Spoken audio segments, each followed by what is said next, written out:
Assalamualaikum warahmatullahi wabarakatuh. Kembali lagi di channel Berita Mistis. Untuk kisah kali ini masih ada sebuah cerita dari tulisannya Hairul Anam. Dan untuk kisah yang akan saya bawakan kali ini, sebuah kisah yang berjudul Pasar Bekas Kebakaran yang Menyeramkan. Dan sebelum kita lanjut ke ceritanya, tekan dulu tombol like video ini dan jangan lupa tekan juga tombol subscribe channel ini. Nyalakan juga lonceng notifikasinya agar tidak ketinggalan cerita-cerita lainnya dari channel ini. Dan seperti apa untuk kisah kali ini? Langsung saja kita masuk ke ceritanya.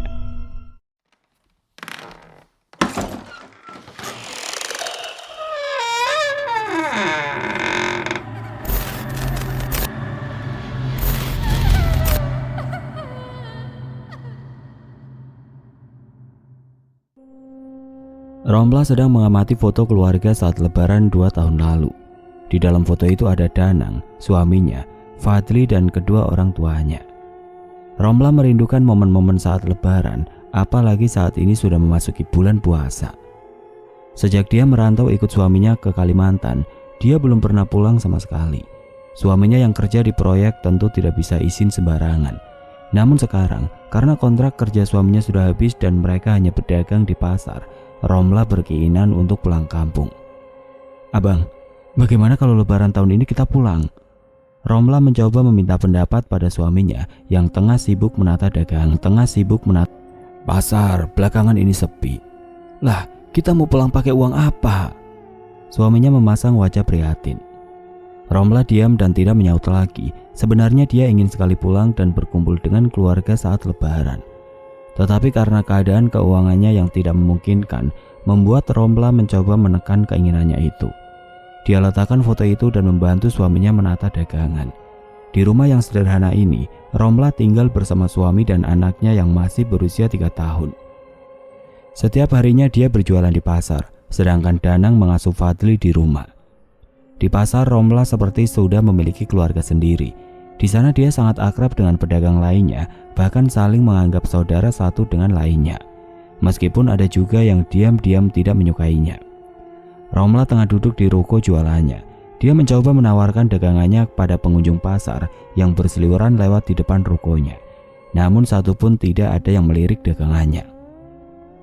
Sudah hampir 1 tahun Romla menjual oleh-oleh khas daerahnya. Penghasilannya naik turun.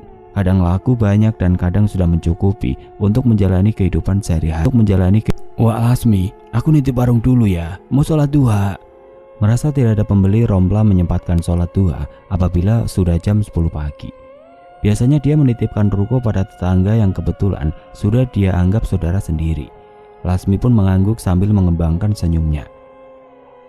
Romla pergi ke musola yang ada di lantai 2. 10 menit berjalan begitu cepat. Selesai sholat, Romla kembali ke rukonya. Tidak lupa dia berterima kasih pada Lasmi dan menyarankan apakah ada pembeli tadi. Lasmi menggelengkan kepala sambil membumbui sedikit penjelasan. "Dari tadi sepi sekali, hanya ada 1-2 yang lewat tapi tidak beli." Lasmi memasang wajah sedih. Romla mengangguk. Karena bosan menunggu pembeli, Romla iseng menghitung dagangannya lagi. Romla mengernyitkan dahinya yang sudah berkerut. Dia heran kenapa dagangannya berkurang padahal tidak ada pembeli sejak tadi. Merasa ragu salah menghitung, Romla kembali menghitung dagangannya. Satu persatu dan lebih teliti lagi, bahkan dia pisahkan berbeda-beda setiap jenisnya. Namun tetap saja dagangannya berkurang 10 biji. Kalau dihitung-hitung lumayan sekitar 100.000. "Wah, tadi beneran tidak ada yang datang ke sini?" Romla yang masih tidak menyangka mencoba menanyakan lagi pada Lasmi. "Tidak ada lah, apa kamu tidak percaya? Biasanya kalau ada pembeli pasti aku kasih uangnya." Lasmi memasang wajah sensi. Romla meminta maaf karena tidak bermaksud menuduh atau mencurigai Lasmi. Lasmi mengangguk dan memakluminya. Meskipun sekilas tampak berubah raut wajahnya, Romla heran karena dagangannya hilang, padahal tidak ada pembeli atau yang datang ke rukonya. Romla pun mengirim pesan pada suaminya. Mungkin suaminya lupa menghitung sehingga dagangannya kurang. Suaminya pun menyangkal jika salah menghitung, karena dia sudah menghitung 2 kali, malam hari dan saat mau berangkat ke pasar. Lalu siapa yang mengambilnya? Romla menelan ludah dan merasa takut. Lamunan Romla pudar saat suara pembeli mengejutkannya. Pembeli itu memesan beberapa jenis oleh-oleh untuk dibawa pulang. Romla tampak riang dan semangat karena akhirnya ada juga yang membeli dagangannya. Hingga sore hari saat dia hendak tutup, masih ada pembeli yang datang. Hari ini hampir sebagian dagangannya laku. Romla tidak lupa mengucap syukur. Malamnya Romla yang masih penasaran dengan hilangnya dagangan miliknya menceritakan pada suaminya saat mereka hendak tidur. Pikirannya mengarah ke hal-hal gaib, sedangkan suaminya mencoba berpikir logis. Hari begini masih percaya begituan? Danang menggeleng.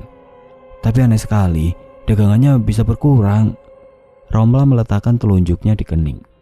Danang menduga jika dagangannya hilang karena ulah Lasmi. Siapa tahu tadi ada pembeli lalu karena dagangannya sepi, uangnya Lasmi kantongi sendiri.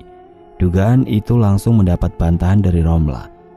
Jangan begitu, Wak Lasmi dan aku sudah seperti saudara sendiri, abang. Romla memonyongkan bibirnya. Bisnis tidak mengenal saudara lah. Suaminya menguap lalu mengajaknya tidur. Romla menurut. Dia tidur dengan rasa penasaran yang masih menggumpal di benaknya. Romla terkejut karena ternyata hari ini Lasmi tidak jualan. Di tengah-tengah sibuk menata dagangannya, Banun yang rukonya persis berhadapan dengan rukonya menghampirinya. Romla mulanya belum menyadari. Saat menengok ke depan, dia terkejut jika Banun sudah berada di depannya. Ada apa Nini? Maaf tadi lagi nata dagangan. Romla meringis. Tidak apa-apalah, aku cuma mau memberitahu saja jika kemarin sebenarnya ada pembeli yang datang saat kamu sholat duha. Mendengar itu seketika bibir Romla menganga beberapa senti. Banun melihat Lasmi yang melayaninya, tetapi uangnya dia masukkan ke kantongnya sendiri. Romla seketika memegangi dadanya. Dia tidak menyangka apa yang dilakukan oleh Lasmi. Aku benar-benar tidak menyangka nih. Aku sudah menganggapnya saudara sendiri dan dia tidak akan melakukan hal itu. Tapi ternyata... Romla mengelus-ngelus dadanya. Sudah, bukan hanya kamu. Teman-teman yang lain juga sudah pernah kena batunya. Romla tercengang mendengar itu. Ternyata bukan hanya satu kali Lasmi melakukannya. Sebelum pergi, Banun berpesan harus berhati-hati lagi kalau ingin menitipkannya pada Lasmi. Romla mengangguk dan berterima kasih. Malamnya Danang berlagak sombong setelah mendengar cerita dari istrinya. Apa yang Danang duga ternyata benar adanya. Tidak ada saudara dalam bisnis. Begitulah kiranya yang Danang sombongkan. Meskipun ada juga yang baik hatinya, setiap orang berbeda-beda, aku rasa. Danang menambahkan penjelasannya. Romla mengangguk. Dia meminta pendapat pada suaminya cara agar menitipkan rukonya saat sholat duha ke Banun tanpa menyinggung perasaannya. Danang diam sebentar, mencoba mencari cara. Begini saja, kamu kirim pesan saja ke Nini Banun. Nah, saat mau sholat, kamu langsung pergi saja. Danang menjelaskan dan Romla merasa tampak bahagia karena mendapat ide gila itu. Saat Romla menerapkannya ternyata benar. Lasmi tidak tersinggung dan malah memberitahu jika Banunlah yang tadi menjuali pembelinya. Romla tersenyum. Di dalam hatinya dia bersorak riang karena tidak menyinggung perasaan tetangga ruko pasarnya itu. Dagangannya laku 20 dan uangnya sudah ada di kotak biasanya. Dia menatap Banun. Banun tersenyum sambil mengangguk. Romla menata dagangannya yang sedikit berantakan. Ketika mau tutup, ada kakek-kakek berkulit putih pucat dan wajahnya keriput datang bersama nenek-nenek yang kondisinya sama. Romla segera mempersilahkan mereka. Mereka tidak banyak bicara, hanya menunjuk beberapa dagangan yang hendak dibelinya.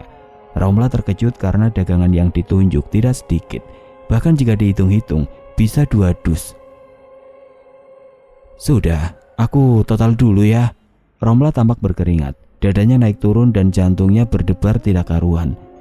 Baru kali ini mendapat pembelian dalam jumlah banyak di bulan puasa. Padahal belanjaan banyak seperti ini akan terjadi jika berada di momen tertentu, seperti lebaran misalnya. Totalnya 2,5 juta. Romla menyerahkan nota. Seketika perempuan itu mengeluarkan uang yang ada di dompet dan memberikannya pada Romla. Pas ya, aku bungkus dulu, dagangannya mau diantar kemana? Mobil kuning yang ada di parkiran, tepatnya paling pojok, ujar kakek-kakek itu menjelaskan dengan sangat singkat. Romla mengangguk lalu meminta kedua orang tadi untuk menunggu di mobilnya. Romla membungkus pesanan dengan riang gembira. Banun yang melihatnya mencandainya. Romla tersenyum. 2 orang tadi yang memesan dagangannya, kakek-kakek dan nenek-nenek barusan. Banun hanya diam menatap kosong 2 kardus yang ada di depan Romla. 2 orang, kakek-kakek dan nenek-nenek. Banun tidak berkomentar lagi. Romla segera membawa 2 kardus dagangannya ke tempat yang sudah diberitahukan tadi. Setelah di parkiran, dia hanya melongo karena tidak ada mobil kuning. Bahkan parkiran pasar sudah tampak lengang. Hanya 2 mobil, itu pun pengangkut buah dan ayam. Romla mencoba mencarinya lagi, tetapi tidak ketemu. Dia tanya ke tukang parkir kenalannya. Tukang parkir pasar hanya mengernyitkan dahinya. Setahu dia, sejak tadi pagi belum ada mobil kuning yang parkir di sini. Yang bener bang, Romla masih tidak percaya. Bener Romla, aku menjaga parkiran sejak tadi subuh. Tukang parkir melihat 2 kardus yang dipopong Romla. Romla tidak bisa berkata apa-apa lagi. Dia amati lagi tempat parkiran yang ada di depannya, tetapi mobil kuning yang dimaksud juga tidak ada. Romla mencoba mencari tempat parkiran lainnya. 3 tempat parkir pasar ini dia datangi, tetapi dia tidak menemukan mobil kuning. Jantungnya berdesir, tubuhnya tiba-tiba merinding. Romla pun buru-buru kembali ke ruko. Di sana hanya dia yang belum tutup. Karena takut, Romla hanya menutup rukonya tanpa merapikan dagangannya. Setibanya di rumah, tubuhnya menggigil. Danang menghampirinya dan khawatir dengan keadaan istrinya. Dia menanyakan kondisi dan apa yang sudah terjadi. Istrinya masih belum menceritakan dan malah memeluk suaminya. Tubuh Romla tampak keringat dingin. Malamnya setelah tubuhnya kembali normal karena minum obat, Romla menceritakan apa yang terjadi sore tadi pada suaminya. Danang terkejut sekaligus terheran-heran. Apa kamu yakin mobilnya tidak ada? Sudah kamu cek lagi? Danang semakin antusias dengan cerita yang keluar dari bibir istrinya. Yakin bang, aku juga sudah menanyakan perihal mobil itu pada setiap tukang parkir yang menjaganya. Jawaban mereka hampir sama. Kalau tidak ada mobil kuning yang parkir. Danang merasa penasaran. Dia meminta Romla mengecek uang dari pembeli misterius tadi. Ternyata uangnya masih utuh dan tidak hilang. Romla menjadi semakin takut. Jangan-jangan uang itu untuk tumbal pesugihan. Kalau pesugihan, seharusnya dia memberi uang secara asal, bukan memilih dagangan seperti yang kamu ceritakan. Romla mengangguk. Danang menyarankan kalau sebaiknya besok Romla mencari lagi orang yang memesan dagangannya. Karena jika belum ketemu, uang itu belum menjadi haknya. Romla mengerti dan mereka pun tidur. Ketika sampai di pasar, dia melihat ada mobil kuning parkir di pojokan. Seketika Romla lari dan mengambil 2 kardus yang berisi dagangannya kemarin. Namun saat dia datangi, ternyata pemiliknya berbeda. Romla merasa tidak enak dan meminta maaf berkali-kali. Dia malu sekali karena salah orang. Dia pun kembali dengan agak ngos-ngosan. Tetangga-tetangga pasar tanya dengan apa yang terjadi. Romla menceritakan kejadian kemarin. 2 orang? Kemarin tidak ada orang yang datang pas kamu mau pulang. Aku hanya lihat kamu mengambil dagangan-dagangan lalu memasukkannya ke kardus. Lasmi terheran-heran. Ah, apa kamu tidak melihatnya? Romla menelan ludah. Padahal jelas-jelas dia melayani 2 orang yang sudah sangat tua. Seharian dia masih memikirkan tentang kakek-kakek dan nenek yang belum kunjung dia temukan. Hingga sore tiba, saat hendak menutup rukonya, Romla sekilas melihat kakek-kakek yang kemarin membeli dagangannya. Dengan tergesa-gesa Romla lari mengikutinya. Namun saat berada di belokan, kakek-kakek tadi menghilang. Romla ngos-ngosan dan kembali ke rukonya dengan tangan hampa. Dia pulang dan menceritakan kejadian yang dia alami seharian kepada suaminya. Aneh sekali. Apa kamu tidak pernah coba tanya ke tetangga pasar? Danang juga ikut penasaran. Sudah, katanya mereka malah tidak melihat kakek-kakek dan nenek-nenek yang membeli daganganku. Aneh kan? Romla memegangi kepalanya. Danang hanya mengangguk lemas. Esoknya di pasar terjadi keributan. 2 laki-laki berbadan besar mendatangi Lasmi dan membentaknya. Lasmi juga tidak mau kalah. Mereka adu mulut sampai membuat orang-orang memperhatikannya. Aku sudah bilang, aku akan membayarnya di rumah, jadi jangan menagihnya di pasar. Wajah Lasmi tampak memerah. Mana? Sudah 5 bulan lebih kamu malah menghindar. Urat-urat wajah laki-laki terlihat tegang di setiap jengkalnya. Romla yang merasa tidak enak mencoba menengahinya. Dia menanyakan hutang yang harus dibayarkan. Laki-laki berbadan besar itu menyebutkan hutangnya. Jadi selama ini Lasmi hutang ke rentenir 2 juta dan belum diangsur sama sekali. Ini, ambil ini dan pergi. Kalian mengganggu pembeli yang mau membeli dagangan kami. Romla mengambil uang yang berasal dari kakek-kakek dan nenek-nenek kemarin. 2 laki-laki itu mengangguk sambil menerbitkan senyum di wajahnya lalu pergi. Lasmi memarahi Romla. Tetapi Banu dan yang lainnya membela. Lasmi mengendor dan meminta maaf pada Romla. "Besok kalau sudah ada, aku ganti ya." "Maaf." Lasmi merasa tidak enak. "Tidak apa-apa, Wak. Yang penting Wak sehat. Romla sudah senang." Mereka pun kembali berjualan seperti sedia kala. Tidak ada keributan lagi.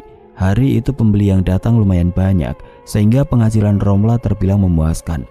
Tapi dia ingat, uang dari 2 orang misterius itu sudah ia gunakan untuk membantu Lasmi membayar hutang. Dia berharap suaminya juga bisa mau menerima dan mengerti. Malamnya seperti biasa, dia menceritakan pada suaminya. Suaminya satu pikiran dengannya dan membuat Romla merasa lega. Mereka masih belum menemukan jawaban soal 2 orang misterius yang belum kunjung datang mengambil pesanannya. Ketika tengah duduk di teras sore hari, ibunya menelpon. Romla kegirangan dan langsung mengangkat teleponnya. Di telepon itu dia berbincang dan saling menanyakan kabar. Romla dan Danang bahkan sesekali terdengar tertawa karena saling bercanda. Namun semua menjadi hening ketika ibunya menanyakan kepulangan mereka berdua saat lebaran nanti. Romla dan Danang saling berpandangan sebentar. Sambil menghela nafas panjang, ibunya mengecek apakah teleponnya mati atau masih hidup. "Halo Ma, masih terdengar. Kami belum tahu apakah bisa pulang atau tidak tahun ini." Romla menjawab dengan suara lirih. Ada getar di hatinya saat mengatakan hal itu. "Pulanglah, sudah 2 tahun kalian tidak pulang. Abah sama Mama kangen. Saudara lain juga menanyakan kabar kalian." Mendengar itu Romla mengelap keringat yang perlahan mulai bermunculan di keningnya. Romla mencoba mengalihkan pembicaraan. Ibunya juga sudah lupa. Namun di pengunjung telepon ibunya berpesan agar cepat pulang. Siapa tahu lebaran tahun depan mereka tidak bisa melihat orang tuanya lagi. Keadaan ini membuat Romla tidak bisa menahan kesedihannya. Matanya pun mulai memproduksi butiran-butiran air mata. Pipinya mulai basah. Danang yang merasa prihatin memeluk istrinya. "Semoga tahun ini kita bisa pulang." Saat berada di pasar, Romla yang sedang buang air kecil merasa ada orang di sebelahnya. Awalnya dia tidak curiga atau berpikir macam-macam. Dia juga mendengar suara orang menyiram toilet. Namun saat keluar, Romla kaget karena semua kamar mandinya kosong. Dia pun lari keluar. Siapa tahu ada orang yang tadi memakai kamar mandi. Di luar kamar mandi pun tampak sepi. Romla terkejut. Bibirnya menganga sampai beberapa menit. "Siapa ya yang tadi buang air?" batin Romla sambil mengernyitkan dahi. Malamnya ada undangan mengaji di kampung sebelah. Romla berangkat dengan ibu-ibu di kampung. Sekitar 5 orang. Setibanya di masjid, dia melihat ada perempuan berbaju putih berdiri di bawah pohon. Romla syok, lalu pura-pura tidak melihat. "Kamu kenapa? Kok kelihatannya seperti takut begitu?" Tetangganya ternyata sejak tadi memperhatikan Romla. Tetangga yang ada di sebelahnya lagi juga ikut terheran-heran melihat Romla yang mendadak sangat ketakutan. Mereka mengecek sendiri dengan melihat sekitar, tapi tidak ada siapa-siapa. "Kamu lihat apa?" "Tadi aku lihat ada perempuan di bawah pohon besar yang ada di depan." Romla akhirnya berani cerita saat berada di masjid. Pulangnya, dia mengajak tetangganya untuk cepat pulang. Romla takut melihat perempuan itu lagi. Sepanjang acara pengajian tadi, ia masih terbayang-bayang wajah perempuan tadi. Namun di tengah perjalanan, Romla merasa aneh karena sejak tadi tetangganya diam saja. Ketika Romla menoleh, ternyata dia jalan sendirian. Romla yang ketakutan sekuat tenaga memaksa kakinya untuk berlari. Romla lari sambil berteriak-teriak minta tolong. Ketika sampai di depan rumah tetangganya tadi, tetangganya keluar. "Kamu kenapa lari-lari lah? Loh, kamu baru pulang toh?" Tetangganya kaget karena Romla pulang jam 12. "Tadi aku kira bareng sama kalian, ternyata aku jalan sendirian." Romla bercerita sambil tubuhnya menggigil. "Ah, bukannya tadi kamu diam saja pas aku ajak pulang? Malah menggeleng, aku kira kamu ada acara." Tetangganya juga kaget. Dia pun mengantar Romla pulang. Danang sudah menunggu di teras. Sesekali dia celingak-celinguk mencari istrinya yang belum kunjung pulang. Melihat suaminya seperti mencari seseorang, Danang senang dan kaget ketika melihat istrinya datang. "Romla, kenapa Bu? Kok pakai diantar segala?" Danang bertanya dengan raut wajah kaget. "Aneh abang, aku mengalami kejadian aneh. Selepas pengajian, aku pulang sama tetangga. Nah di tengah jalan, aku tengok, sepi. Ternyata aku pulang sendirian." Tetangganya pun ikut menjelaskan apa yang terjadi pada Romla. Danang merasa kasihan. Belakangan ini istrinya kerap mengalami kejadian aneh. Dia pun menyuruh istrinya masuk dan tidur. Mungkin istrinya kelelahan sehingga sering mengalami kejadian janggal. Saat Banun main ke rukonya, Romla menceritakan kejadian janggal yang dialami semalam. Banun menyimak dan matanya sesekali terbelalak karena ceritanya menyeramkan.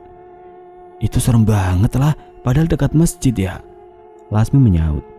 "Hantuman tidak kenal tempat, apalagi di bawah pohon. Aku dengar-dengar rumahnya kan di sana." Banun menyaut.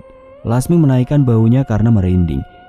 Dia jadi ingat kalau pernah mendengar dari temannya soal orang yang diculik alam gaib. Dia ceritakan hal itu dan membuat orang-orang merasa merinding. Bahkan ada yang pernah ke sana dan tidak kembali lagi. Mengingat itu membuat tubuh Romla seketika merinding. Dia takut jika tersesat dan tidak bisa kembali seperti orang-orang yang sudah. Karena panik, Romla mencoba menanyakan ciri-ciri orangnya. "Aku tidak tahu persis, yang jelas orang-orang di sana kelihatan menyeramkan. Kalau ada penampakan atau hal-hal yang mencurigakan, langsung lari saja." Lasmi juga mengingatkan jika mereka sering menculik anak-anak kecil. Romla dan Banun menggeleng. Mereka merasa takut sekaligus khawatir.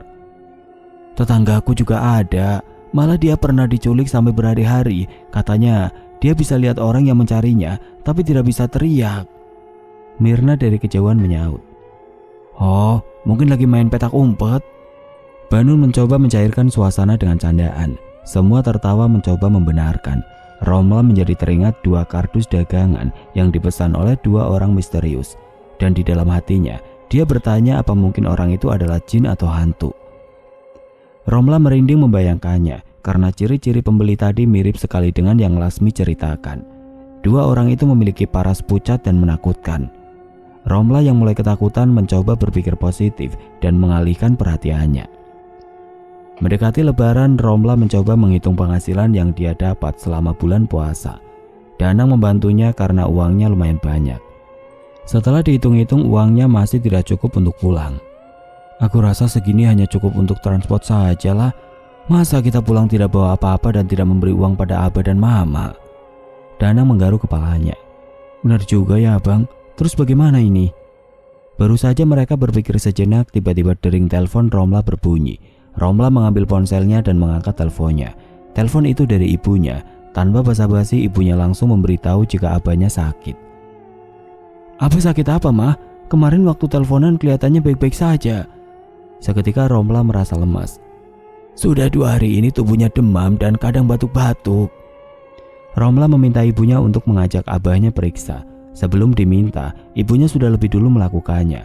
Bahkan sudah 2 dokter, tapi belum juga sembuh. Tubuh Romla mendadak kaku saat mendengar jika mungkin abahnya bukan sakit biasa, tetapi sakit rindu. "Rindu anaknya yang sudah 2 tahun tidak pulang." Perkataan ibunya membuat Romla merasa serat-serat hidupnya tersedot habis-habisan. Karena tidak kuat, dia memberikan telepon itu pada Danang. Danang yang panik menjawab sekadarnya. Dia katakan jika akan berusaha mencari uang agar bisa pulang. Ibunya menutup teleponnya. Romla sudah menangis saat Danang menatapnya. Dia tahu perasaan istrinya. "Semoga saja mendekati Lebaran ini penghasilan kita bisa lebih banyak, sehingga kita bisa pulang tahun ini. Amin." Romla mengangguk. Pikirannya berkecamuk, hati dan perasaannya bergejolak. Di pasar, Romla mendengar banyak orang berbicara. Bahkan dia juga mendengar jejak orang jalan. Tetapi dia tidak melihat di depan rukonya ada orang.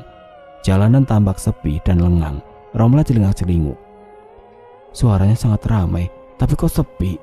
Romla menggeleng keheranan. Tidak berselang lama tiba-tiba muncul 10 orang di depan rukonya. Romla tentu saja terkejut karena orang itu tiba-tiba nongol saja di depannya. Dia sempat kebingungan namun mencoba bersikap normal dan melayani mereka. 10 orang itu membeli dagangannya tidak main-main. Setiap orangnya membeli hampir 3 kardus besar. Romla tentu terkejut. Setelah membungkus pesanan orang-orang itu, mereka membayarnya. Siapa mereka? Kenapa membeli sampai 3 kardus besar? Romla menelan ludah berkali-kali. Dagangannya hanya tinggal setengah saja. Kalau ini ada yang membeli seperti itu lagi, mungkin dia bisa pulang cepat. Romla sempat meloncat ketika tiba-tiba muncul 5 orang di depannya. Padahal dia melihat dengan detail jika jalanan sepi. Awalnya dia hanya bengong mengamati kelima orang tersebut. Sama dengan sebelumnya, mereka juga membeli dagangan hingga 3 kardus. Dagangan Romla tinggal sedikit. Dia tidak menyangka hari ini akan sebanyak ini dagangan yang laku. Sepertinya tahun kemarin tidak seperti ini ya, Wak. Romla mengajak Lasmi mengobrol. Iya, aneh sekali. Jalanan tampak sepi tapi suaranya sangat bising. Lalu tiba-tiba ada orang muncul. Aneh sekali.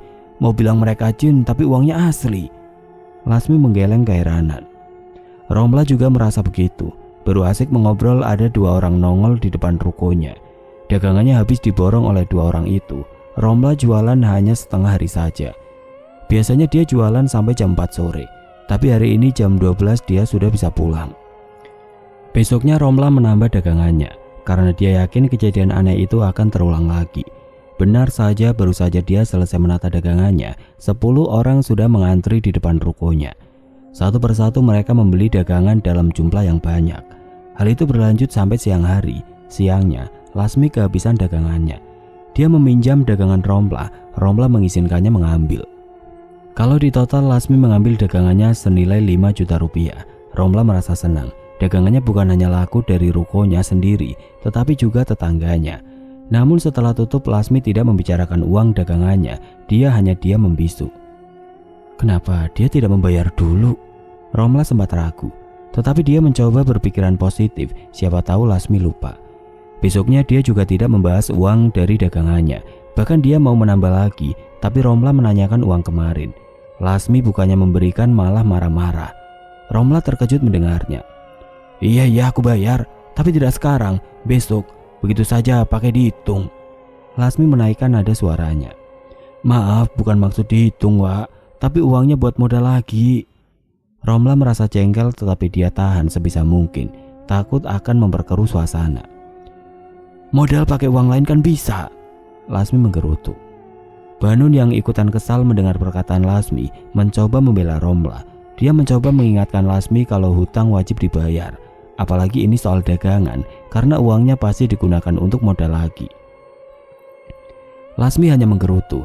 Dia tahu kalau semakin marah malah membuat tetangga-tetangga pasarnya menjadi kesal dan tidak mau berinteraksi dengannya lagi. Lasmi berjanji akan melunasi hutangnya besok. Jangan lupa, hutang yang 2 juta juga. Banun mengingatkan. Yang mana lagi itu? Banun mengingatkan peristiwa kegaduhan yang terjadi beberapa hari lalu. Lasmi menepuk jidat. Mengingat itu dia menjadi malu. Lasmi belum punya jika harus melunasi semua. 2 juta dia akan kembalikan 1 hari menjelang lebaran. Romla kembali melayani pembelinya. Kali ini bukan hanya 10, 20 lebih kalau dihitung-hitung. Mereka membeli banyak sekali dagangan. Romla sempat menanyakan untuk apa, tetapi pembelinya enggan menjawab dan hanya diam saja. Malamnya Bu Mata datang ke rumahnya. Bu Mata adalah orang yang membawanya ke pasar. Kalau dibilang, dia merupakan sesepuh pasar. Sejak pasar berdiri, dia sudah menempatinya. Jadi orang-orang pada segan dengannya. Romla menyambutnya dengan riang bahagia. Dia mempersilahkan duduk dan mempersiapkan hidangan untuk tamu spesialnya itu. Saat menikmati hidangannya, Romla menanyakan perihal keanehan yang dia alami belakangan ini. Jalanan pasar tampak sepi, tapi terdengar sangat berisik. Terus tiba-tiba ada yang muncul di depan ruko. Romla mengangkat bahunya, mengekspresikan ketakutannya. Itu sudah biasa, karena pasar itu dulunya terbakar dan banyak yang meninggal di sana. Katanya sih, banyak pedagang yang memakai pesugihan, kata Bu Mata menenangkan. Mata Romla membelalak seketika. Dia takut jika uang itu ternyata adalah uang pesugihan dan dia akan dijadikan tumbal.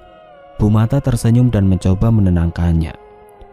Kamu sumbangkan sedikit penghasilanmu ke masjid supaya uang itu suci lagi. Memangnya bisa, Bu? Buktinya aku masih sehat-sehat saja karena kejadian itu sudah sangat lama sekali. Bu Mata meyakinkan Romla.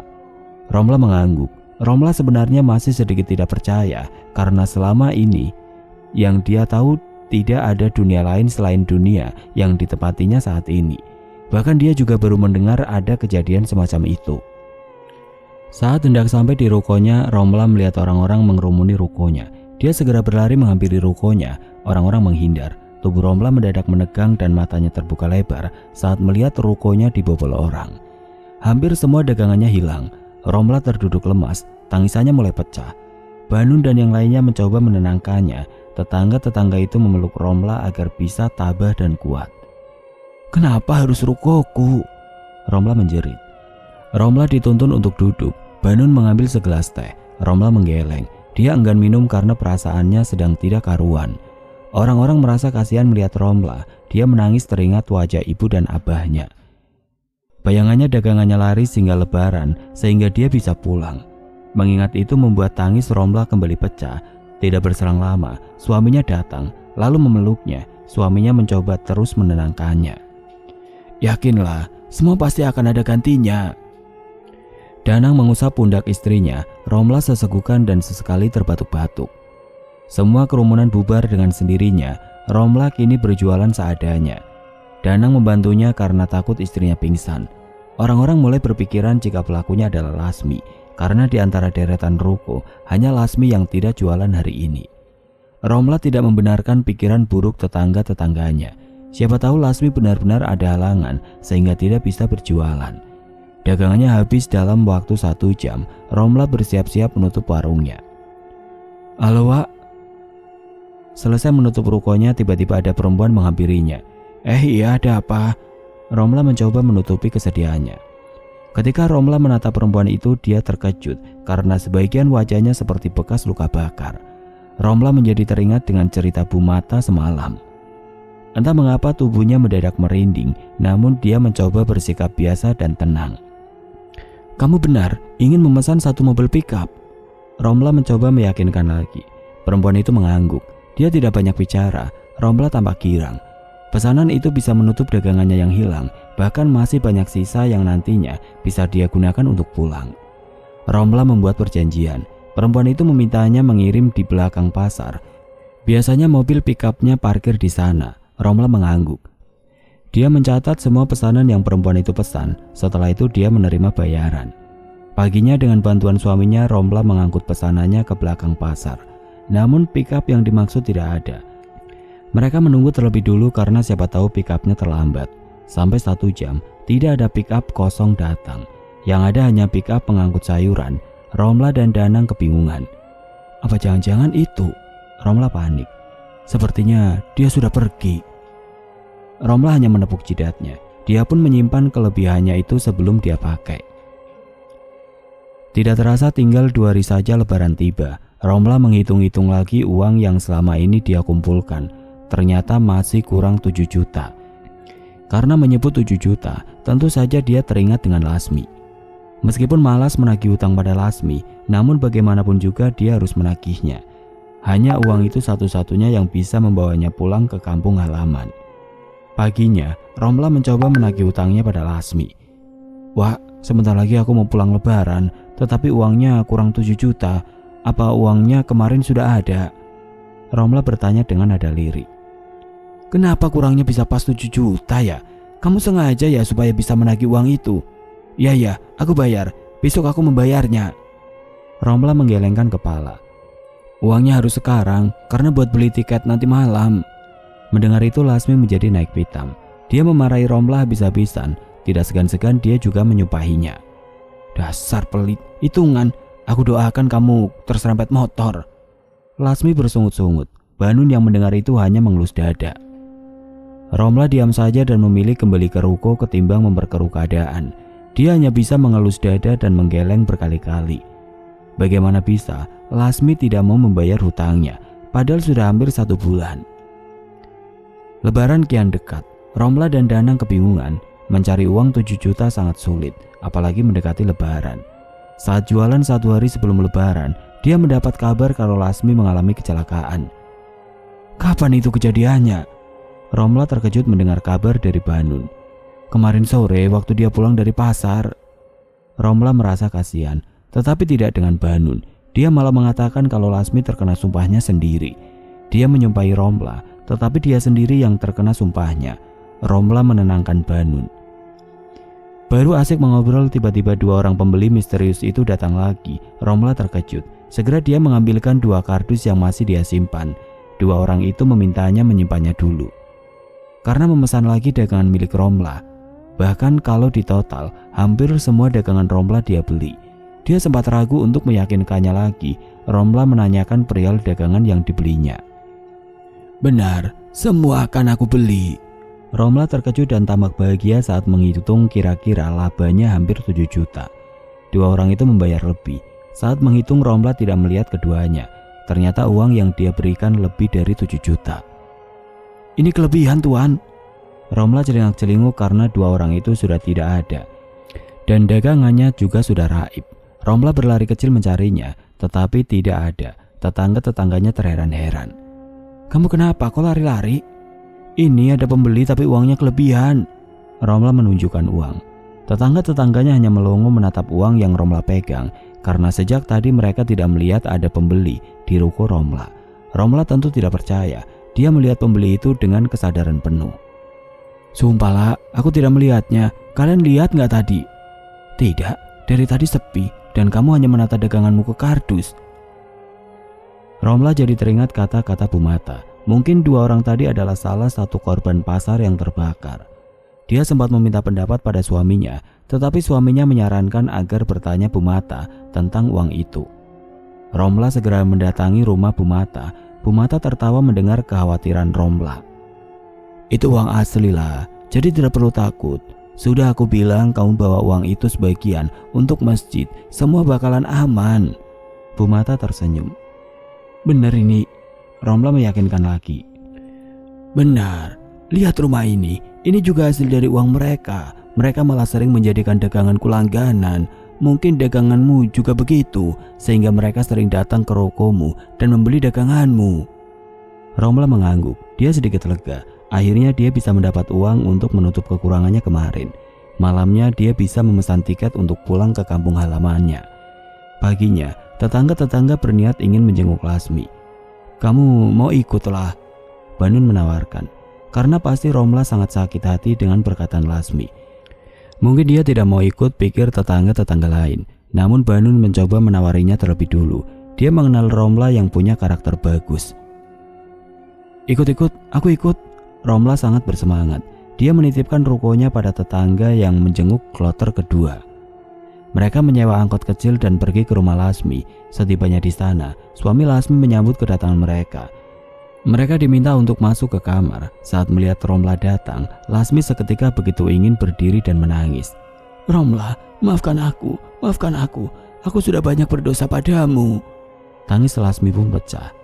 "Tidak apa-apa, Wak. Wak tenang dulu. Tidak perlu menangis. Yang penting Wak sehat dulu." Lasmi menceritakan semua yang terjadi di sela-sela dia menangis. Dia sudah menyesali semua kesalahannya. Saat sakit, setiap malam dia merenung dan ingin mengungkap semua dosa-dosanya yang dia perbuat pada Romla. "Yang membobol dan mencuri rukomu itu akulah. Aku yang melakukannya, tetapi aku tidak berniat menjualnya. Hanya kesal dan ingin memberimu pelajaran saja. Daganganmu masih di gudang belakang. Besok akan aku kembalikan semua." Mendengar itu semua tercengang. Namun karena Lasmi sedang sakit, mereka tidak mau membahas dan menyalahkannya. Begitu juga dengan Romla. Romla malah mendekap Lasmi agar tangisnya tidak semakin pecah. "Wah, mengaku saja, itu sudah lebih dari cukup. Hutangnya aku kembalikan hari ini. Kamu jadi pulang kan?" Lasmi sesegukan. Romla menggeleng. Hutangnya biar Lasmi gunakan untuk berobat dulu. Romla menjelaskan jika dia sudah mendapat gantinya. Lasmi pun memeluk dan berterima kasih berkali-kali. Dia berjanji tidak akan mengulanginya lagi. Saat berada di kampung halaman, Romla mendapat kabar kalau Lasmi meninggal. Romla terkejut lalu menceritakan apa yang sudah dia bicarakan dengan Bu Mata. "Untung saja aku juga sering bersedekah lah. Kalau tidak, mungkin nasibku akan sama dengan Lasmi," ujar Banun yang merasa lega. Sejak saat itu mereka tidak mau mengambil atau menjual pada orang-orang yang kelihatannya aneh. Meskipun penghasilan mereka berkurang, mereka tetap senang karena tidak lagi mengambil uang-uang bekas pesugihan.